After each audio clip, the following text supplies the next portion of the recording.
Nobody can stop this flow. Hallelujah. Hallelujah.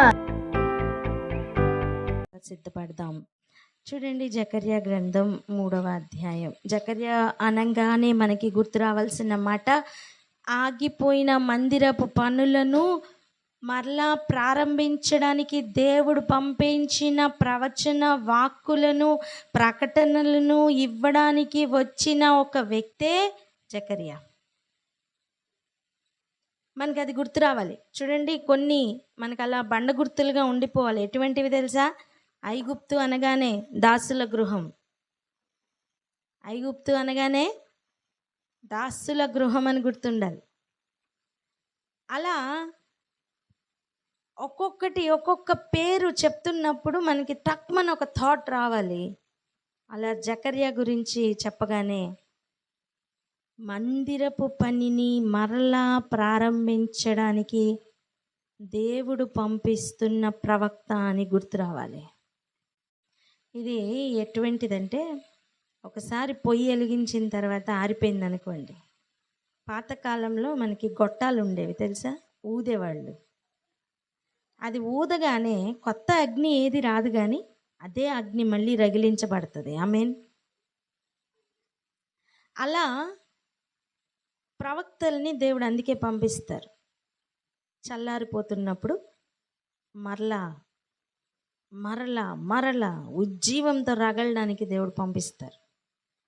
ప్రవక్తలు ఏం తీసుకొస్తారు? దేవుని యొద్ద నుండి వాక్కు తీసుకొస్తారు. అందుకే చూడండి, యేసయ్య కూడా ఒకసారి ఎంఐ మార్గంలో మాట్లాడుతున్నప్పుడు వారు ఏమని మాట్లాడుకున్నారు? ఆయనతో మాట్లాడేటప్పుడు హృదయాలు మండించబడలేదా అని. ఆమేన్. ఈ కదలికలు జరగాలి. ఏ కదలికలు? అగ్ని రగలాలి, హృదయంలో అగ్ని రగలాలి. జకర్యా పేరు చెప్తున్నప్పుడే ఆ థాట్ మనలో రావాలి. మందిరం అనగానే అది ఏదో ఒక కొత్త మందిరం కాదండి. ఒకసారి మనం ఆ వచనాలు కూడా చదువుకొని ఇక్కడికి వద్దాం రండి. అపోస్తలుల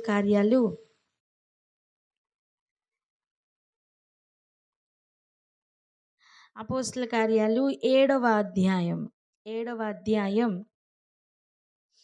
45 నుంచి చదవండి. 45, 46, 47, 50 వచనాల వరకు చదువుదాం.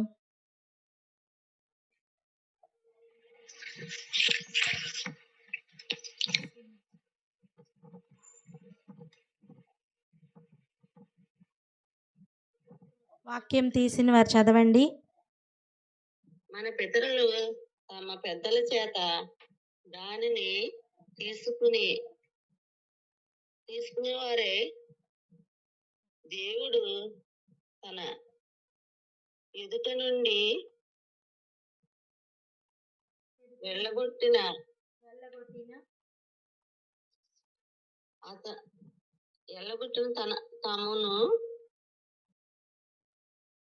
వెళ్ళగొట్టిన జనములను వారు స్వాధీనపరచుకున్నప్పుడు, జాగ్రత్తగా విందాం. చూడండి, యెహోషువతో కూడా ఈ దేశంలోనికి దానిని తీసుకొని వచ్చిరి. అది దావీదు దినముల వరకు ఉండెను. ఆ తర్వాత చెప్తున్నమాట, అతడు దేవుని దయ పొంది, స్తోత్రం, యాకోబు యొక్క దేవుని నివాస స్థలం కట్టగోరెను.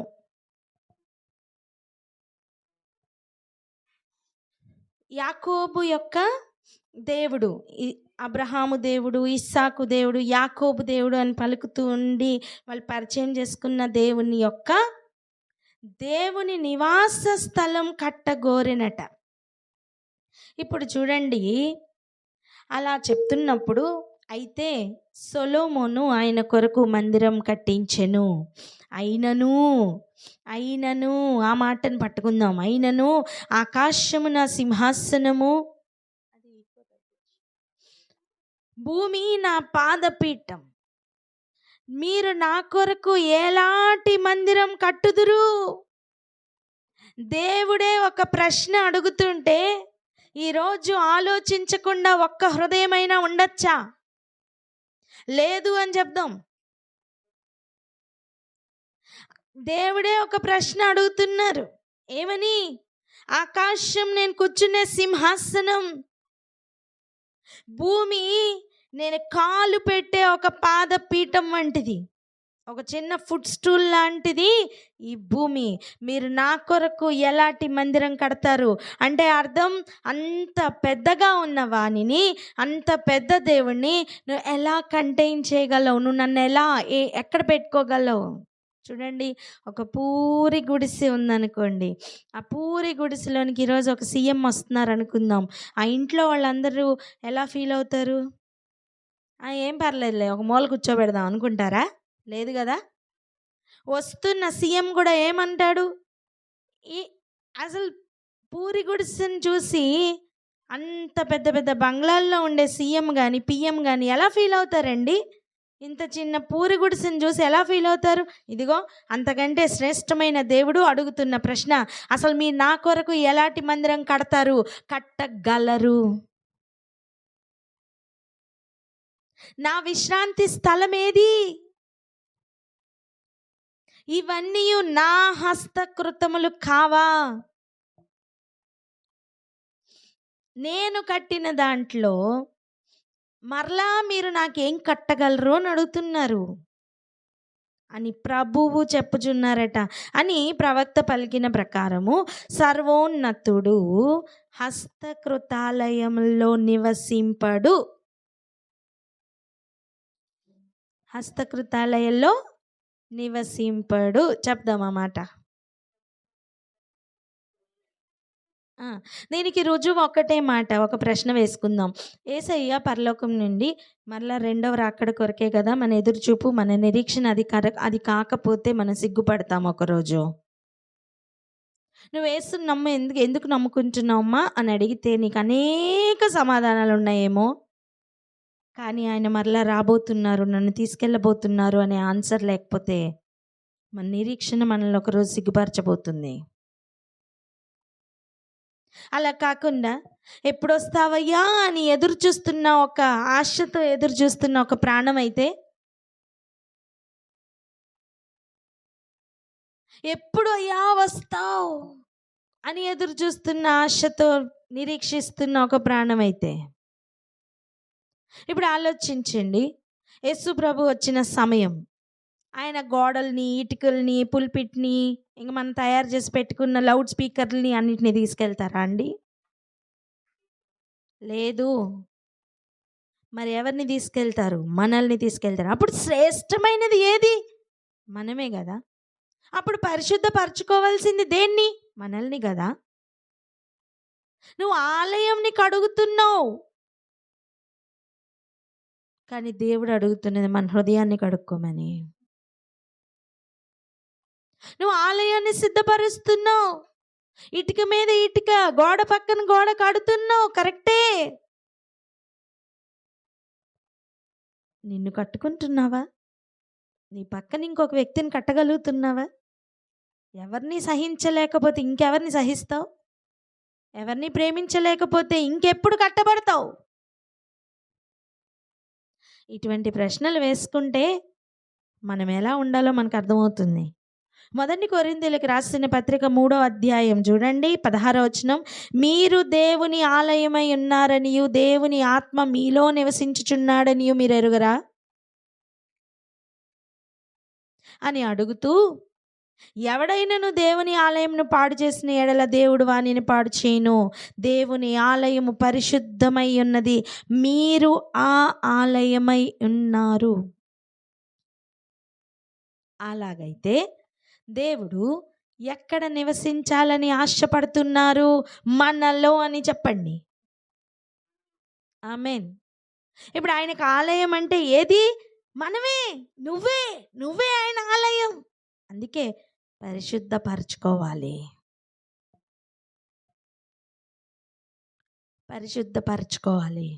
హృదయము నిండా వాక్యముతో నింపుకోవాలి. ఎప్పుడు నింపుకోవాలి? రాత్రి పగలు, దివారాత్రం. చెప్దాం ఎప్పుడు? ఇక నీ కొరకు ఏది సమయం? నాకంటూ ఏమీ లేదా ప్రభువా?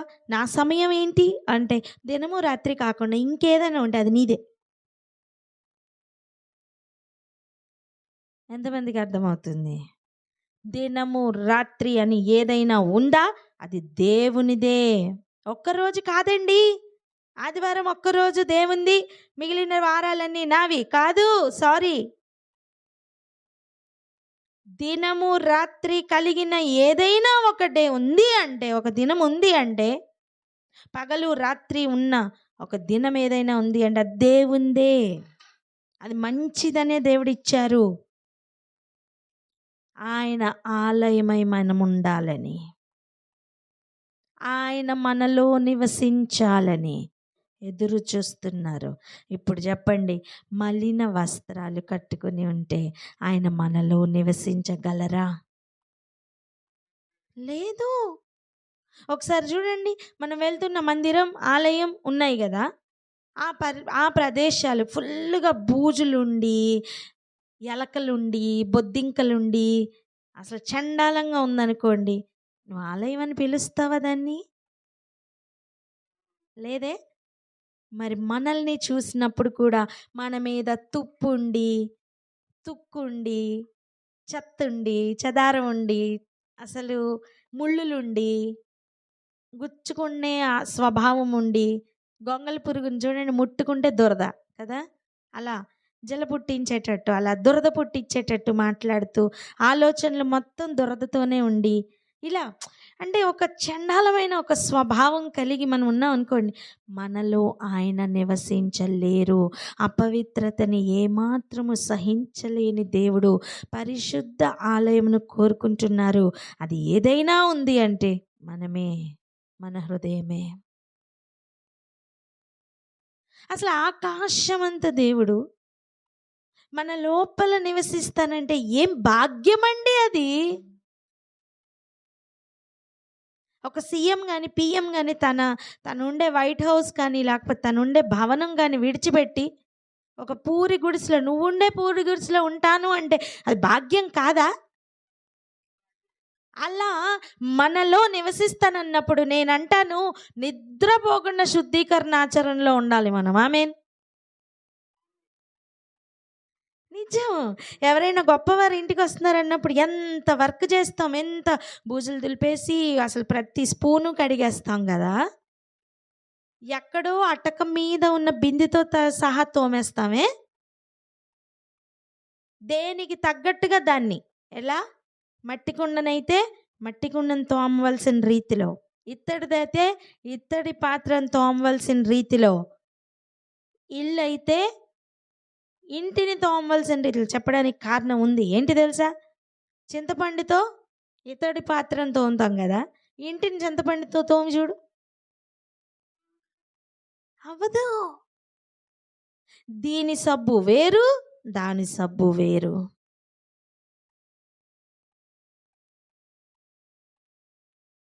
ఏదైనా తోమడమే కదా అని చేపల్ని పట్టుకుని విమ్ పౌడర్ వేస్తూ ఉంటామా? లేదే. దేని క్లీనింగ్ దాంది కదా. అలా ప్రతి పాత్ర అయిన మనమే. పాత్రలంటే ఎవరండి? మనమే. చెప్దాం మనమే అని. ఆయన పరిశుద్ధ స్థలంలో పాత్రలు నేనే అని చెప్పండి. ఆమెన్. అలా పాత్ర అంటే మనమే, మందిరం అంటే మనమే. దేన్నైనా అనుసరించండి, మనం పరిశుద్ధంగా ఉండడమే దేవుడు కోరుకుంటున్నారు. అంతకు మించింది ఇంకేం లేదు. అంతకి తగ్గింది కూడా దుష్టుని నుంచి వచ్చిందే. ఏం పర్వాలేదు, నువ్వు సిగరెట్లు కాల్చుకుంటూ కూడా దేవుణ్ణి ఆరాధించుకోవచ్చు. అబ్బా, కాంప్రమైజ్ అవ్వద్దు. పక్కవారితో చెప్పండి, కాంప్రమైజ్ అవ్వద్దని.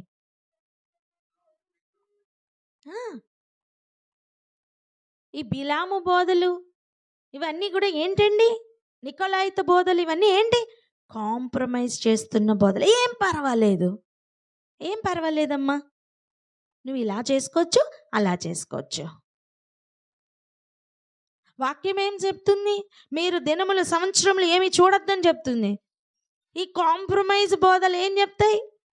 ఏం పర్వాలేదు, మీరు దినం మంచి రోజు చూసుకోండి అమ్మా అని చెప్తాయి.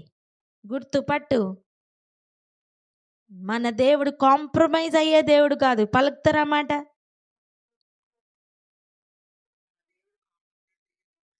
హల్లెలూయా. పరిశుద్ధతను ఎల్లప్పుడూ కోరుకుంటున్న దేవుడండి.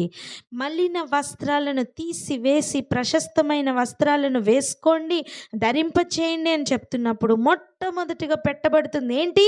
తలకు పాగా. చెప్దామా మాట? తలకు పాగా పెడుతున్నారు.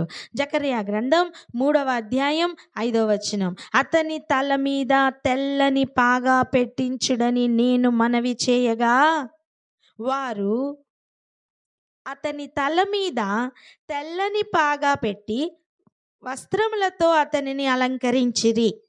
ఇక్కడ మనం ఈ వచనం చదువుకున్నాం కదా. జకర్యా అనగానే ఏం జ్ఞాపకం చేసుకోవాలని చెప్పుకున్నాం? పాడైన ఆలయమును మరలా కట్టించడానికి ప్రకటనలు పంపించిన జకర్యా, లేదా ప్రకటనలు తీసుకుని వచ్చిన జకర్యా. మీకు ఒక అనుభవం జ్ఞాపకం చేయనా? యెషయా గారు ఒకసారి ఆయన మహిమతో ఉన్న సమయం మందిరం అనుభవం ఒకటి ఉందే. అప్పుడు దేవుడు ఒక ప్రశ్న అడుగుతున్నారు. ఎవరు వెళ్తారు, ఎవరు వెళ్ళి చెప్తారు అని అడుగుతున్నప్పుడు చూడండి ఆ మాట. యెషయా గ్రంథం 6వ అధ్యాయం 8వ వచనం చూడండి. అప్పుడు నేను ఎవరిని పంపెదను, మా నిమిత్తం ఎవడు పోవునని ప్రభువు సెలవీయగా వింటిని. అప్పుడట అంతటా నేను చిత్తగించుము, నేనున్నాను, నన్ను పంపుము అనగా ఆయన వర్తమానం పంపిస్తున్నారు. ఒక మాట చెప్పనా? ఎవరు వెళ్తారు మా తరపున, మా నిమిత్తం, మా గురించి మేము చెప్పే వర్తమానం తీసుకుని వెళ్ళి ప్రజలకు ఎవరు చెప్తారు అన్నప్పుడు ఆయన మహాసభలో నిలబడిన, ఆయన సన్నిధిలో నిలబడిన యెషయా గారు చెప్తున్నారు ఏమని? నేనున్నాను ప్రభా, నేను వెళ్తాను ప్రభా అని చెప్తున్నప్పుడు ఇక బాధ్యత ఇస్తున్నారండి. ఏమని? నీవు పోయి ఈ జనులతో ఇట్లనుము, మీరు నిత్యము వినుచుందురు గాని గ్రహింపరు, నిత్యము చూచుచుందురు గాని తెలుసుకొనరు. వారి కన్నులతో చూచి, చెవులతో విని, హృదయంతో గ్రహించి, మనస్సు మార్చుకొని స్వస్థత పొందకపోనట్లు ఈ జనుల హృదయం క్రొవ్వి చేసి వారి చెవులను మందపరచి వారి కన్నులు మూయించుమని చెప్పెను. ఇదండి దేవుడు పంపించిన వర్తమానం. ఎవరితో? యెషయా గారితోటి. ఆ రోజు ఎవరు వెళ్తారు అన్నప్పుడు యెషయా నేనున్నాను అని చెప్పారే, అదే విధంగా మందిరపు పని ఆగిపోయింది. ఎవరు వెళ్తారు అంటే నేనున్నాను అని బయలుదేరిన వాళ్ళేనండి. ఎవరు? హగ్గయి, జకర్యా. హల్లెలూయా. 1 దేవుని చిత్తం ఉండాలి, 2 వెళ్ళే వాళ్ళు ఉండాలి, పంపబడే వాళ్ళు ఉండాలి, వెళ్ళే వాళ్ళు ఉండాలి. అలా దేవుడు జకర్యాని పంపించారు. ఇప్పుడు చూడండి, ఒక పోలికను మనం ఇక్కడ చూడాలి. అసలు ఆగిపోయిందేమో మందిరం కదా, కానీ జకర్యా ద్వారా దేవుడు చెప్తున్న విషయాలు ఎటువంటివి? 3వ అధ్యాయంలో చూస్తేనేమో ప్రధాన యాజకుడైన యెహోషువ గురించి చెప్తున్నారు. 4వ అధ్యాయంలో చూస్తేనేమో జెరుబ్బాబెలు గురించి, ఇంకా ఆయన సన్నిధిలో నించుంటున్న బంగారపు కొమ్ముల్లో నుండి వస్తున్న సువర్ణ తైలం గురించి చెప్తున్నారు. 5వ వచనంలో వేరు, 5వ అధ్యాయంలో వేరు, 6వ అధ్యాయంలో వేరు. ఇలా మనం ఆఖరి వరకు గనుక చూస్తే అసలు యెరూషలేము మందిరం గురించి ఏ విషయం చెప్పలా. ప్రతి అధ్యాయంలోని ఆయన పరిచయం చేసింది యేసు ప్రభుని. పలకండి అన్నమాట. ప్రతి అధ్యాయంలోని కూడా ఆయన పరిచయం చేసింది యేసు ప్రభుని అని చెప్పండి.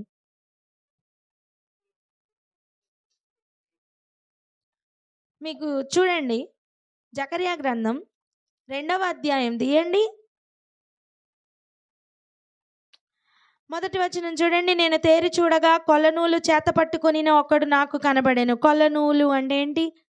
కొలత వేస్తూ లేదంటే ఏదైనా ఒక కట్టడం కట్టేటప్పుడు మనం నూలు పోగు తీసుకొని నూలుతో మనం లెక్కలు వేసుకుంటాం చూసారా, అటువంటి కొలనూలు. ఈ కొలనూలు పట్టుకుని కొలుస్తున్నది ఎవరు? దేవుడు కాదా? హల్లెలూయా. 3వ అధ్యాయంలోకి రండి. 3వ అధ్యాయంలో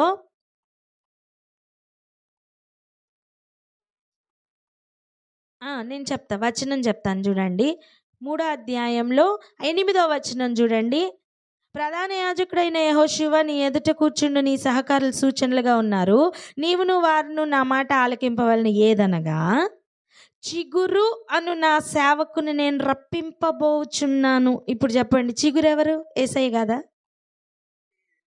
హల్లెలూయా. 4వ అధ్యాయంలో చూడండి, జెరుబ్బాబెల్ గురించి చెప్తున్న సమయం. అక్కడ పూర్తిగా జెరుబ్బాబెలు ప్లేస్లో యేసయ్య కనిపిస్తారు. అలా ఎవ్రీ ఏరియాలో యేసు ప్రభువే కనిపిస్తారు. 5వ అధ్యాయం చూడండి, 6వ అధ్యాయం చూడండి, అలా ప్రతి విషయంలోనే కూడా యేసు ప్రభు అంతెందుకు, ఇప్పుడు 3-4 రోజుల నుంచి మనం ధ్యానించుకుంటున్న యెహోవా దూత ఎవరండి? యేసు ప్రభు కాకపోతే. దాని రుజువులు రానున్న కాలంలో చూపిద్దాం. కానీ ఈ రోజుకు మనకు అర్థం అవ్వాల్సిన విషయం, మనం అందులోకే వెళ్తున్నాం, ప్రయాణంలో ఉన్నాం. రండి వెళ్దాం. జకర్యా గారి ద్వారా ఈ 3వ అధ్యాయంలో దేవుడు పరిచయం చేస్తున్న వ్యక్తి ఒక ప్రధాన యాజకుడైన యెహోషువ. మలిన వస్త్రాలు, అర్థం ఆల్రెడీ ధరించిన వస్త్రాలు మలినమైపోయాయి. ఎవరైనా సరే కొత్త బట్టలు తెచ్చి ఉతుకుతామా? లేదు. వేసుకున్న తర్వాత మలినమవుతాయి. గుర్తుపట్టండి, వేసుకున్న తర్వాత మలినమవుతాయి. శుద్ధీకరణ అనేది కొత్త వాటికి కాదండి, పాత వాటికే. నేను ఎప్పటి నుంచో ఉన్నాను దేవునిలో, అవునా? అయితే మలినమైనవి చాలా ఉండింటాయి, కడుక్కుందాం.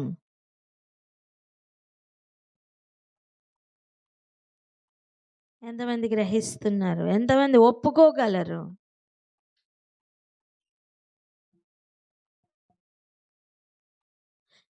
మందిరము ఆల్రెడీ కట్టబడింది. ఎవరు కట్టారు? సొలొమోన్ కట్టారు. దేవుడు సొలొమోన్ ద్వారా మందిరంను కట్టించారు. ఆ మందిరమేనండి పాడైంది. ఆ మందిరంనే బబులోను నుండి వచ్చిన నెబుకద్నెజర్ రాజు సిద్కియా కాలంలో ఆ మందిరాన్ని పడగొట్టి వెళ్ళినట్టుగా మనం చూస్తున్నాం కదా. దానిని తిరిగి కట్టడానికి దేవుడు చూపిస్తున్న సూచనయే ఈ యెహోషువ యొక్క ఉదంతం.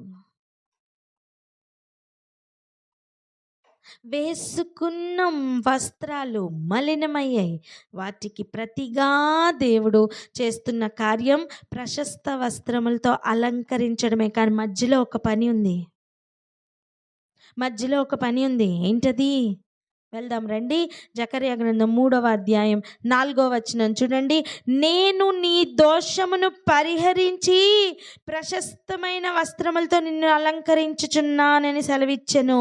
ప్రశస్తమైన వస్త్రాలకు, మలిన వస్త్రాలకు మధ్యలో ఒక కార్యం ఏంటి?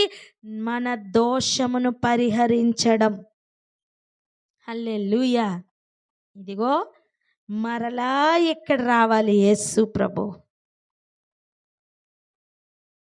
దోషములు పరిహరించడానికి, పాపములను క్షమించడానికి భూమి మీద మనుష్య కుమారునికి తప్ప ఇంకా ఎవరికి అధికారం లేదు.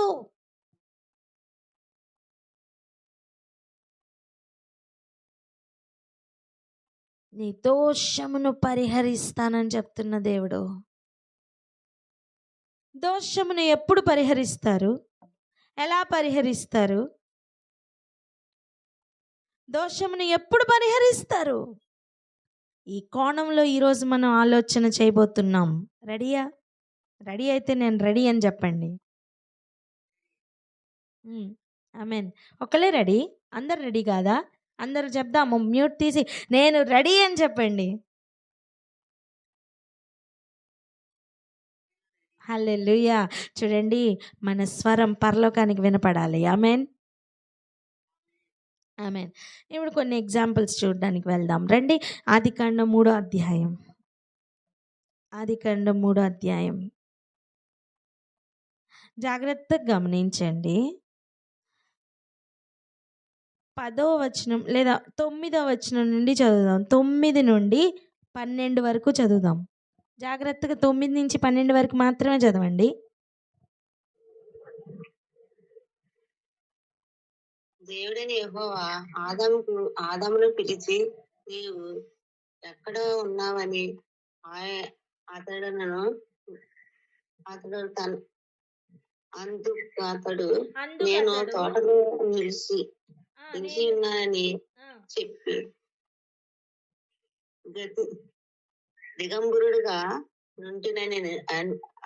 దిగంబరుడుగా నుంటిని గనుక భయపడి దాక్కుని ఉన్నానని. అందుకు ఆయన, నీవు దిగంబరుడవని నీకు తెలిపిన వాడెవడు? నీవు ది- దిద్దుకు నీవు తినకూడదని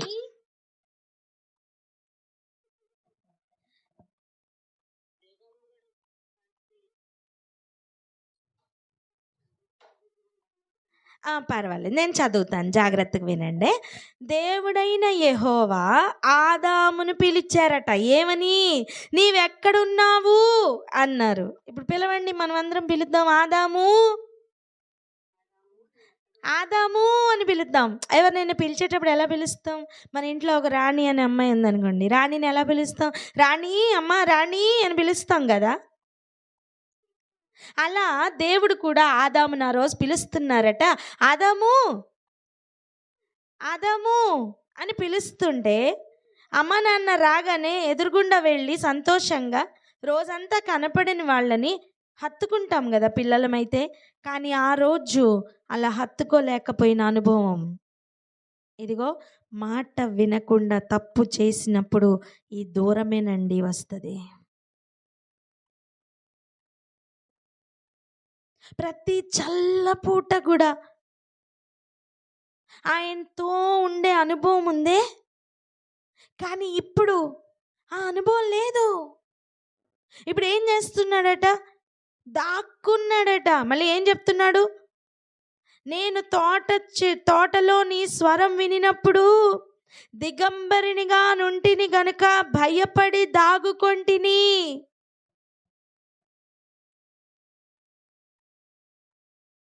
నేను దిగంబరినిగా ఉన్నాను గనుక నేను దాక్కున్నానయ్యా.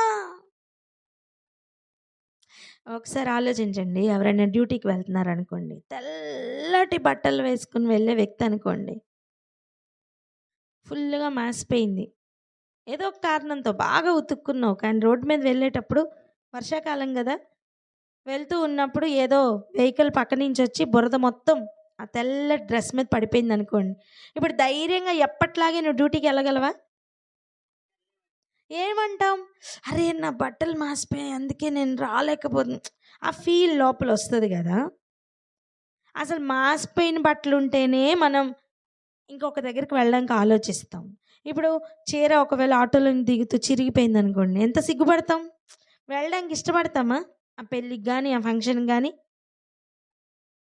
లేదు. అంటే మన బట్టల్ని బట్టి మనం చాలా కాషియస్గా ఉంటాం. అలాంటిది నేను దిగంబర్ని అని తెలుసుకున్నప్పుడు ఇంకెంత కాషియస్గా ఉంటారు. ఆ పరిస్థితిలోనే ఉన్నాడండి ఆదాము. అందుకే చెప్తున్నాడు, నీ స్వరం విన్నప్పుడు భయపడ్డానయ్యా, నేను నీ దగ్గరికి రాలేకపోయాను. ఒక మాట చెప్పనా, మన దోషములు మనకి ఇస్తున్న గిఫ్ట్ ఏంటో తెలుసా? దిగంబరత్వం. మన పాపములు మనల్ని ఎలా చేస్తున్నాయి తెలుసా? దిగంబర్నిగా చేస్తున్నాయి.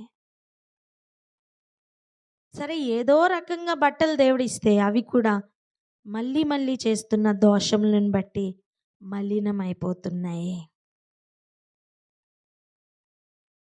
చాలాసార్లు మనం ఆదాము అవ్వ ఇలా చేయకపోతే బాగుండేది అనుకుంటాం. కాదమ్మా, మరలా మనకు అవకాశం దేవుడు ఇచ్చారే, అదే బ్రతుకు మనకు కూడా ఇచ్చారు, అదే దినములు మనకు కూడా ఇచ్చారు, అదే తోట వంటి అనుభవం మనకు కూడా కుటుంబాలని ఇచ్చారు. మనం ఏం చేస్తున్నాం?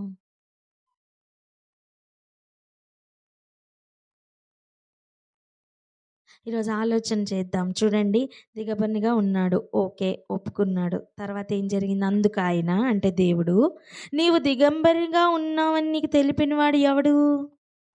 నువ్వు అసలు దిగంబరి అని నీకు ఎవరు చెప్పాడయ్యా? నీకు ఎలా తెలిసింది? ఓకే, అంటే నేను తినకూడదని నీకు ఆజ్ఞాపించిన వృక్షం తింటివా? వింటున్నారా? అంటే నేను ఏది ఆజ్ఞాపించానో అది తింటేనే కదా నీ దిగంబరత్వం బయటకు వచ్చేది.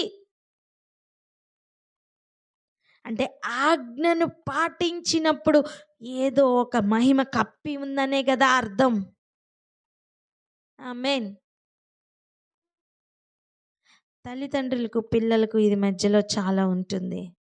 వారి మధ్యలో ఉన్న ప్రేమ, వారి మధ్యలో ఉన్న ఇదంతా కూడా తప్పు చేసినప్పుడు మిస్ అవుతుందండి. పిల్లలు విలవిల్ల ఆడిపోతూ ఉంటారు. మళ్ళా కలుసుకున్నంత వరకు కూడా తల్లిదండ్రులకు మనస్సులో నెమ్మది ఉండదు. ఇదిగో ఈరోజు దేవుడికి మనకు ఉన్నది అదే. తప్పు చేశామనే దోషపు భావన మనలో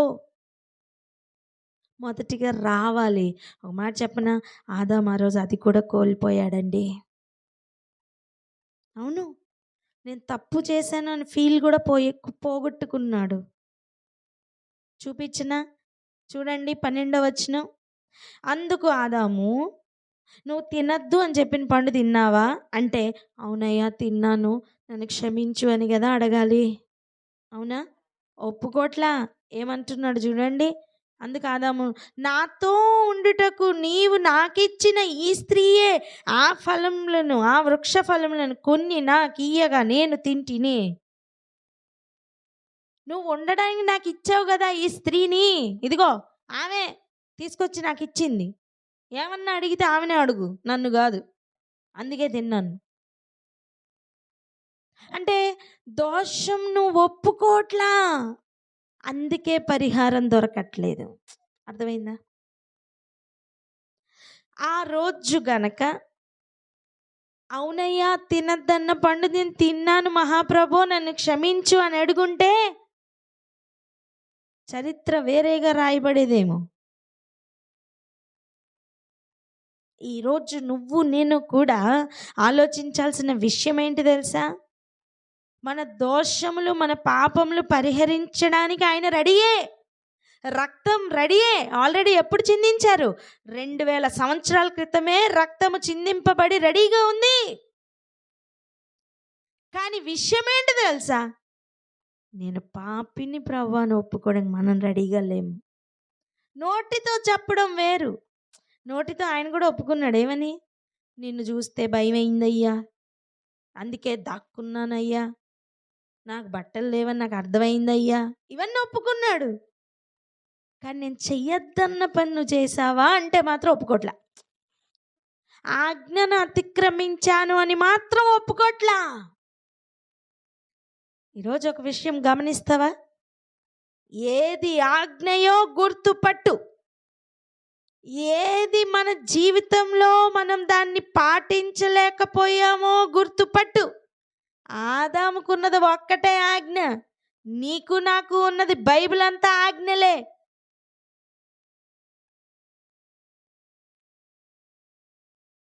ఈ బైబిల్ని గనక పట్టుకుంటే చదువుతుంటే అన్ని ఆజ్ఞలే. అప్పుడు అర్థమవుతుంది మనం అద్దంలో చూసుకున్నట్టు ఎన్ని తప్పిపోతున్నాం. నిన్నటి మొన్నటి దినాలు గుర్తున్నాయా? ఊహలు తలంపుల్ని కూడా లక్ష్య పెడుతున్న దేవుడు. క్రియలు మాత్రమే కాదు కదా. ఎలా నీతిమంతులుగా తీర్చబడతాం? ఆయన కృప తప్ప వేరొకటి లేదండి. ఈరోజు ఆయన దోషమును పరిహరించడానికి రెడీగా ఉన్నారు, కానీ ఒప్పుకొని విడిచిపెట్టడానికి మనం రెడీయా? మన పితరులైన ఆదాములు రెడీగా లేరు. ఆదాము అవ్వలు రెడీగా లేరు. ఆ స్వభావంలో నుండి మనం వేరుపడాలి. ఒకళ్ళ మీద ఒకళ్ళు వేసుకుంటున్నారు. ఎన్నిసార్లు మనం తల్లిదండ్రులు పిల్లల మీద, పిల్లలు తల్లిదండ్రుల మీద మోపుకుంటూ అక్కడ జరగవలసిన పరిహారం జరగకుండా ఆపుకుంటున్నాం. ఎన్నిసార్లు భార్య భర్త మీద, భర్త భార్య మీద చెప్పుకుంటూ మన నీతిని నిరూపించుకోవడానికి ప్రయత్నం చేస్తూ ఓడిపోతున్నాం. ఆయన ఏం చెప్పారు? మొదట నా నీతిని నా రాజ్యంను వెతకమన్నారు. మనం ఏం వెతుకుతున్నాం? మన నీతిని వెతుక్కుంటున్నాం. మనం ఎక్కడ కరెక్టో వెతుక్కుంటున్నాం తెలుసా? ఒక్కసారి ఆయన ఎక్కడ కరెక్టో గనక చూడగలిగితే మనం ఎక్కడ రాంగో అర్థమవుతుంది. హల్లెలూయా. దోషమును పరిహరించడానికి ఆయన రెడీగా ఉన్నారు. మలిన వస్త్రాలని గుర్తుపట్టినప్పటి నుండి ప్రశస్తమైన వస్త్రాలని తొలగించుకోవడానికి మధ్యలో ఉన్న ఒక గొప్ప కార్యమే దోష పరిహారం. దోషమును ఒప్పుకుంటేనే పరిహారం నాన్న. కప్పుకొని వాడికి లేదు పరిహారం. నువ్వు నాకు ఇచ్చిన ఈ స్త్రీయే ఆ ఫలం ఇచ్చింది, అందుకే తిన్నాను. ఒప్పుకోవట్లా. మన ప్రాణం ఒప్పుకోదండి. పక్కవాడు ఎవడో తప్పు చేశాడంటే ఒప్పుకుంటాం, కానీ మనం తప్పు చేసామంటే ఒప్పుకోం. ఈరోజు నిజంగా మలిన వస్త్రాలు తీయబడి ప్రశస్త వస్త్రాలు తొడిగించుకోవాలని ఆశగా ఉందా? వెయ్యడానికి ఆయన రెడీ, ఒప్పుకోవడానికి నువ్వు రెడీయా? ఈ ప్రశ్నకు సమాధానంగా మన జీవితమే ఆన్సర్ చెప్పునుగాక. ఆమేన్. దేవుడు మన దోషములను పరిహరించినట్లుగా, ఈ మాటలు మనలో పని చేయనట్లుగా, ప్రతి మాట కూడా శక్తివంతంగా హృదయం లోపలికి చొచ్చుకొని వెళ్ళునుగాక. ఆమేన్. అంకుల్.